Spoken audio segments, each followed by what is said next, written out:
आपको मेरी मनपसंद मूर्ति याद रही, इसके लिए आपका धन्यवाद। देखकर खुशी हो रही है। हमेशा ये मूर्ति मेरे साथ रहेगी, और तो और हमेशा आपकी याद भी दिलाएगी। मुझे बहुत खुशी हो रही है पार्वती। मैं कल सुबह ये शहर छोड़कर चली जाऊंगी बड़े साहब। आज के बाद मैं आपको कैसे देखूंगी, आपकी आवाज कैसे सुन पाऊंगी? तुम दुखी क्यों पार्वती? ऐसा कुछ नहीं है बड़े साहब, मैं ठीक हूँ। मैं बस नींद में थी इसीलिए। ओह, तुम सो रही थी क्या? सॉरी। ठीक है, तुम जाकर सो जाओ, कल सुबह मिलते हैं। Good night.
मैं चाहता था मेरी बेटी की शादी मालकिन के आशीर्वाद से हो।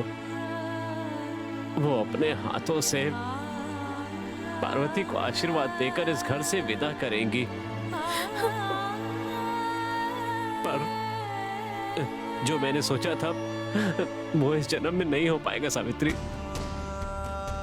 पता है, अब मालकिन ने पार्वती बेटी को इस घर से तो क्या शहर छोड़ने के लिए कह दिया है।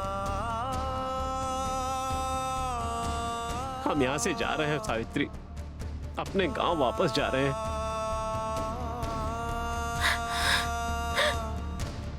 हम बिना खाना खाए जिंदा रह सकते हैं, लेकिन कोई धोखेबाज कहे ये बात मैं किसी भी तरह से सहन नहीं कर सकता सावित्री। अब हम यहां नहीं रहेंगे, इस जगह को छोड़कर चले जाएंगे।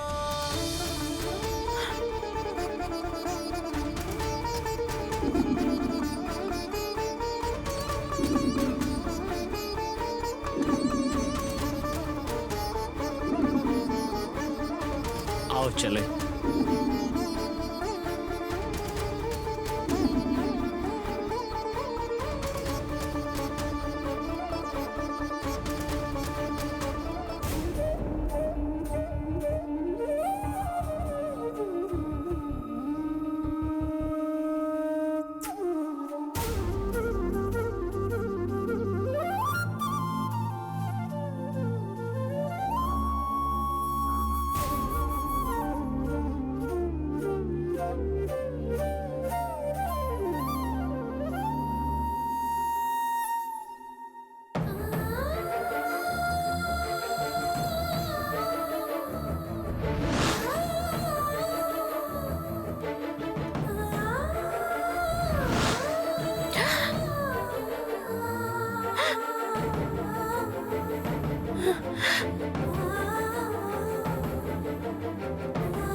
नहीं पार्वती,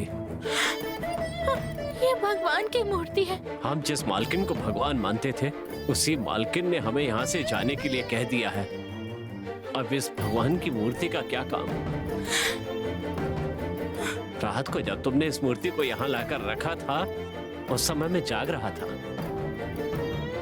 मैंने तुम्हें पहले ही चेतावनी दे दी थी कि अगर तुम्हारे मन में उस घर के प्रति वफादारी के अलावा कुछ भी होगा तो उससे तुम्हें परेशानी ही होगी। जब हम इस घर को छोड़कर जा रहे हैं तो इस घर की यादों को भी हमें यहीं छोड़कर जाना होगा। इसी में हमारी भलाई है। ये मूर्ति बड़े साहब ने दी है, इसे छोड़कर जाने का मन नहीं कर रहा है। तुमने कोई गलती नहीं की है, फिर भी इल्जाम तुम पर आया। वो लोग पहले ही हम पर शक करते।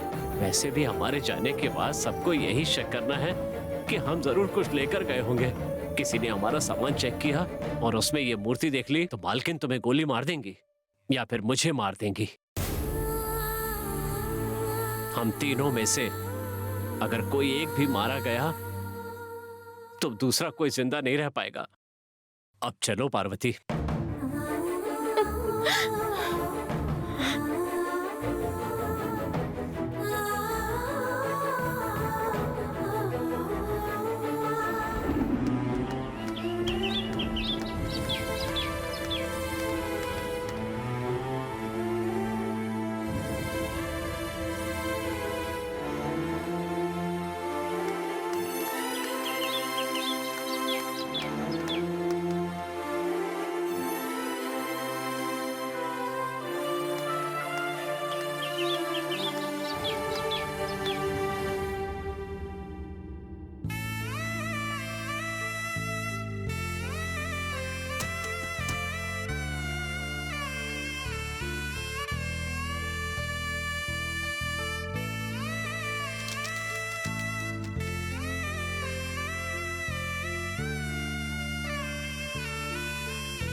मालिक,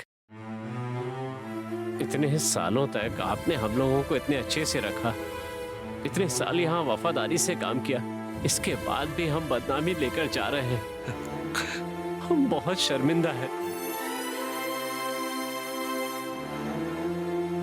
इसीलिए मालकिन ने जो घर मेरे नाम किया था उसके सारे कागज और कार की चाबी मैं आपको लौटा रहा हूँ मालिक। हाँ तो रख दिया ना, तो अब यहाँ के नाटक क्यों कर रहे हो? अब तुम्हारे नाटक पर कोई भरोसा नहीं करेगा। चलो जाओ यहाँ से।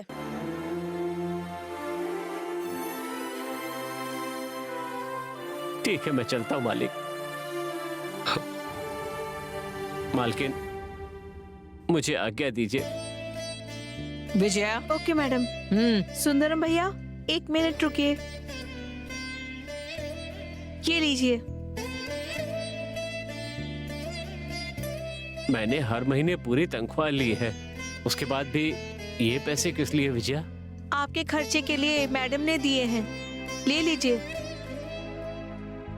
मेरी पूरी जिंदगी यहाँ बीती है। मैंने तो ये सोचा था कि मेरी लाश ही यहाँ से जाएगी।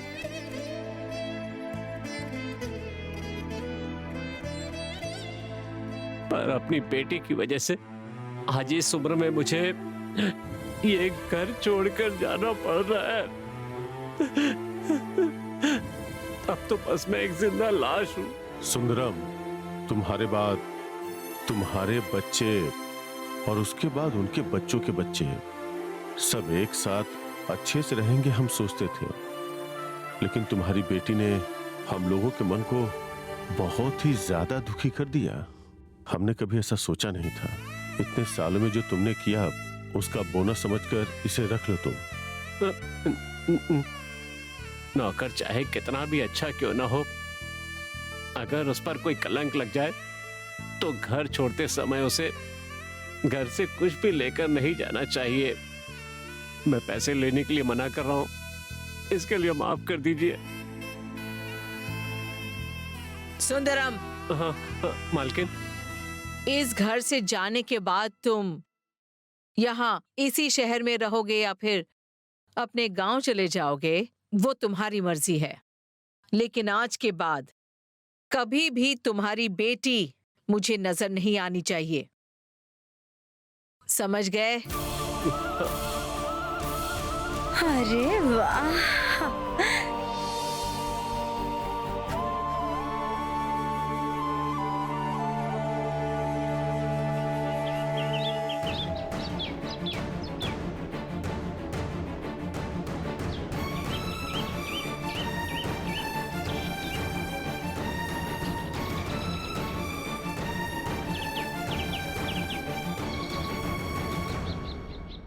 पार्वती,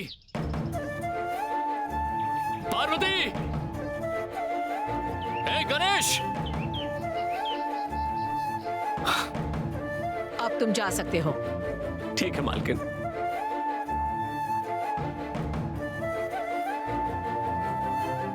अरे वाह, पार्वती, ए गणेश! पार्वती!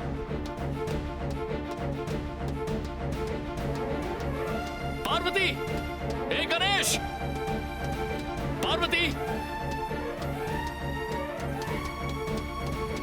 ए गणेश! आदि, पार्वती! आदि, आदि, सुंदरम! चलो, रुक जाइए।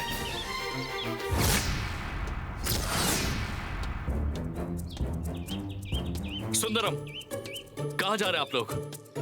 वो भी इतना सारा सामान लेकर? क्या बात है? पार्वती, तुम तो बताओ मुझे, आखिर क्या बात है?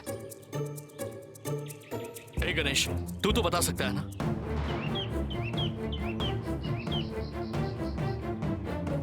पार्वती, सुंदरम, नजरें क्यों चुरा रहे हैं? बताइए, बात क्या है?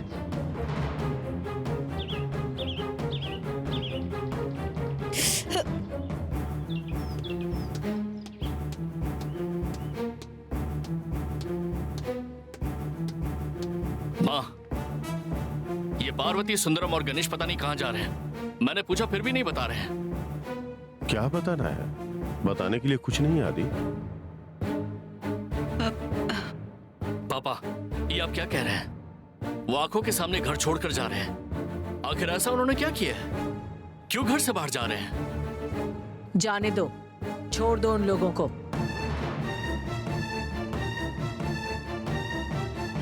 उनको और इस बात को यहीं खत्म कर दो आदि। सुंदरम, एक मिनट रुक जाइए, मत जाइए। आप दोनों सुंदरम की इज्जत करते हैं, ये मैं अच्छे से जानता हूं, लेकिन आप दोनों ऐसा क्यों कह रहे हैं? ये जाने बगैर मैं इन्हें कैसे जाने दे सकता हूं? आदि, तुम इन नौकरों की इतनी फिक्र क्यों कर रहे हो? उन्होंने गलती की है, इसीलिए उन्हें जाना पड़ रहा है, बस इतना ही। वो गलती क्या है, यही तो पूछ रहा हूँ छोटी माँ। हाँ, वो वजह मुझे क्या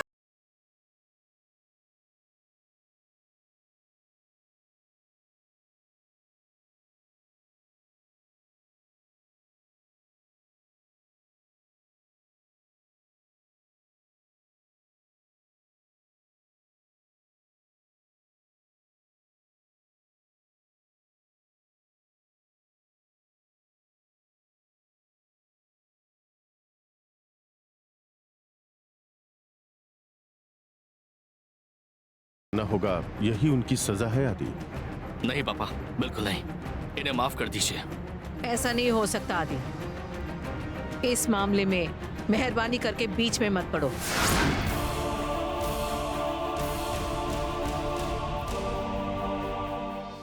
हमारी जानी दुश्मन नागपुर वंश से आई नंदिनी, जिसने हमारी नाक के नीचे छुपकर हमारे परिवार को मारने की कोशिश की, उसे माफ करके आपने उसे जाने दिया। तो क्या आप इन लोगों को माफ नहीं कर सकती? लगता है ये उन्हें जाने नहीं देगा। इन लोगों ने क्या गलती की है वो भी नहीं बता रही हैं। मुझे समझ नहीं आ रहा कि आप ऐसा क्यों कर रही हैं। छोटी माँ, आप ही मुझे सच बताइए, यहाँ जो भी हो रहा है उसके पीछे जरूर आपका हाथ है। हाँ, तुम जो बोल रहे हो, लगता है इस घर में जो कुछ भी होता है सब मेरी ही वजह से होता है क्या? अब कोई भी कुछ भी गलती करे तो उसकी वजह मैं ही हूँ क्या? मेरी बात सुनो आदि, जो कुछ भी हो, उस खाना बनाने वाली ने जो काम किया है ना, वो सोच कर भी मुझे घिन आती है।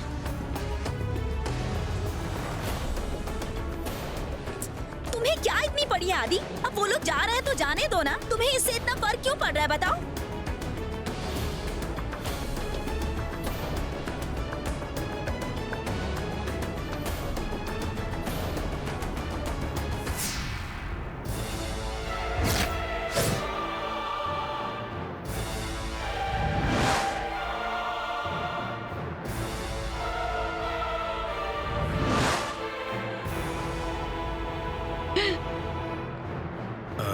वो मूर्ति।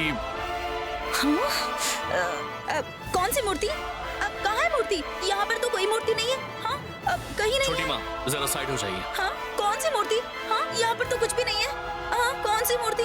छोटी माँ, मैंने कहा ना साइड हो जाइए। हाँ, पर क्या कह रहे हो तुम आदि? यहाँ पर तो कुछ है ही नहीं।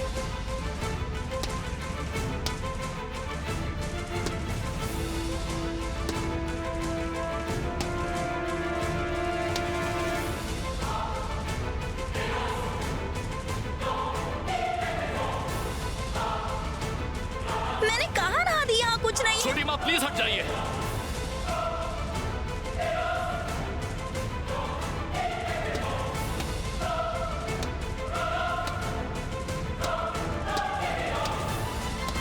माँ, ये मूर्ति। पहले ये तो देखो कि उस पर लिखा क्या है। देखो जरा। अब देखा ना क्या लिखा है उस मूर्ति के ऊपर? और इसीलिए दीदी ने उन लोगों को घर से निकाल दिया।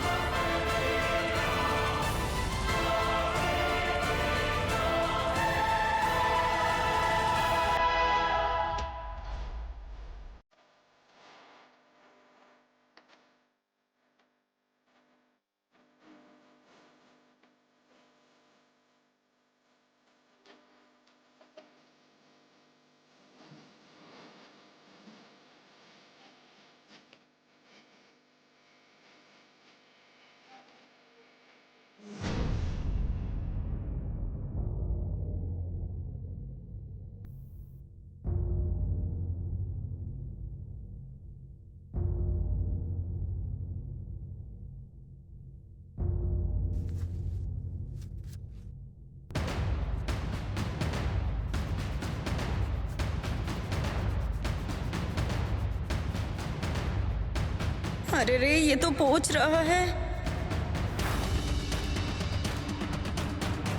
ऐसे तो सारी असलियत सामने आ जाएगी।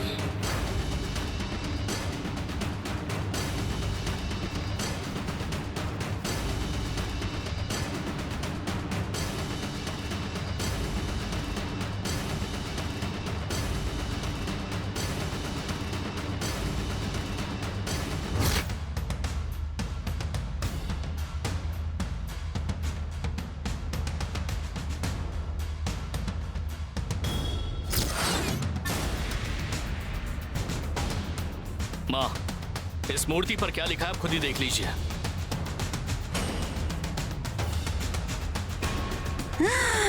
बस खेल खत्म। बड़े साहब के लिए धन्यवाद का तोहफा।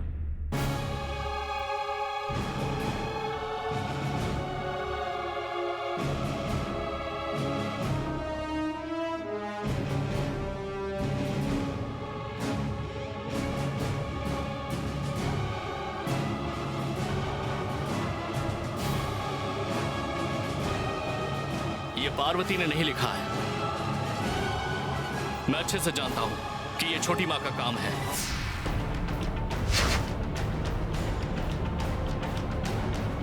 पार्वती से बदला लेने के लिए छोटी माँ ने ही चाल चली है। पार्वती से बदला लेने के लिए तुमने इतना घटिया काम किया है? छी! तुमने जो किया है, आज उस काम की वजह से हमारा सर शर्म से झुक गया है।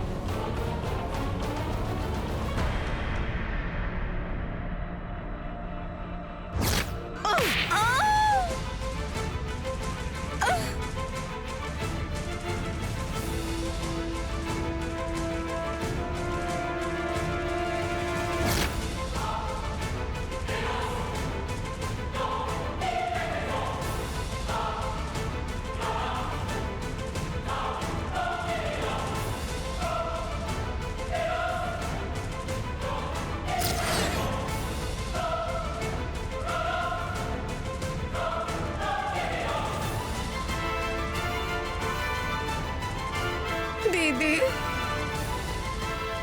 मुझे माफ कर दीजिए। मेरे दिल में पार्वती के लिए जो नफरत है, उसी की वजह से मैंने ये सब कर दिया। मुझे माफ कर दीजिए। रुको, ये माफी तुम मुझसे मत मांगो, पार्वती और सुंदरम से मांगो। सुंदरम, पार्वती, अंदर आ जाओ।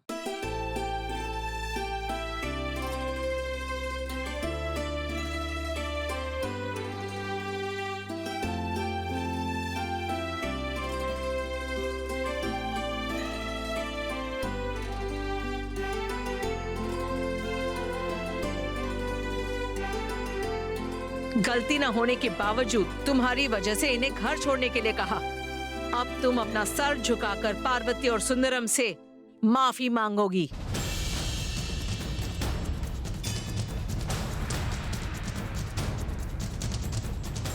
अगर वो तुम्हें माफ करेंगे तो ही तुम इस घर में रहोगी,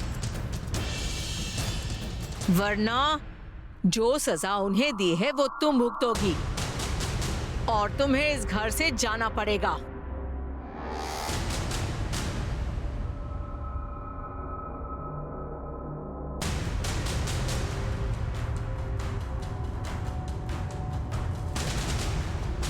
सुंदरम, पार्वती, मुझे माफ कर दो। अरे नहीं नहीं, आप ऐसा मत बोलिए मालकिन। हम कौन होते हैं आपको माफ करने वाले? नहीं, तुम माफ नहीं करोगे तो मुझे इस घर से बाहर निकाल देंगे, इसलिए माफ कर दो। वो भगवान ही आपको माफ करेंगे। आपको इस घर से ना निकाले, मैं मीम साहब से बोलूंगी।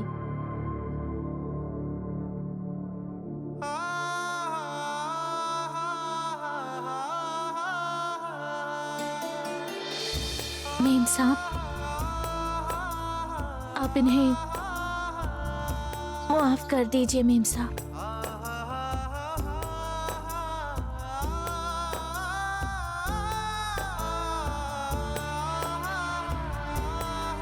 आपको पता चल गया ना कि मेरी बेटी की गलती नहीं है मालकिन, और हमें कुछ नहीं चाहिए मालकिन। देखा देखा तुमने, ये है सुंदरम और पार्वती।